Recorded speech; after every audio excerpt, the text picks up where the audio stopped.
Hi, ഇന്നൊരു information ആയല്ലോ. ഇതെവിടെയാണെന്ന് മനസ്സിലായോ? കിള്ളിപ്പാലത്തെ റൗണ്ടാണ് കേട്ടോ. ആ സൂര്യ ഹോട്ടലിൻ്റെ ഫ്രണ്ടിലുള്ള റൗണ്ട്. അപ്പോൾ ഇത് ഞാൻ ഇടാനുള്ള കാരണം ഒരു 2 days ബിഫോർ ഞാൻ പോയ സമയത്ത് കണ്ടതാണ് കേട്ടോ. ഈ ആ റൗണ്ടിനുള്ളിൽ ഒരു ഫൗണ്ടൻ ക്രിയേറ്റ് ചെയ്യുന്നത് നമ്മുടെ സ്മാർട്ട് സിറ്റിയുടെ ഭാഗമായിട്ട്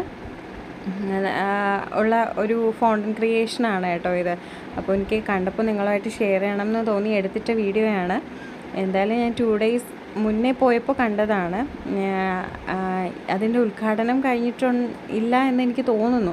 കാരണം അത് അവർ ട്രയൽ നോക്കുന്ന സമയത്ത് ഞാൻ എടുത്ത വീഡിയോയാണ്. അപ്പോൾ എന്തായാലും നമ്മുടെ കുട്ടികൾക്ക് വെക്കേഷനൊക്കെ വരുമല്ലേ, എന്തായാലും ഉദ്ഘാടനം കഴിഞ്ഞൊന്ന് പോയി കണ്ടോളൂ കേട്ടോ. നല്ല ഭംഗിയുണ്ട്, ലൈറ്റ്സൊക്കെ നല്ല അറേഞ്ച്മെൻറ്റും കാര്യങ്ങളൊക്കെയാണ്. അപ്പോൾ അവിടെ റെനോവേഷൻ നടന്നുകൊണ്ടിരിക്കുന്നേ ഉള്ളൂ. എന്നാണ് ഉദ്ഘാടനം എന്നുള്ളത് ഞാൻ അറിയുവാണെങ്കിൽ നിങ്ങളായിട്ട് ഷെയർ ചെയ്യാം കേട്ടോ. അപ്പോൾ ഇന്നത്തേക്ക് ബൈ.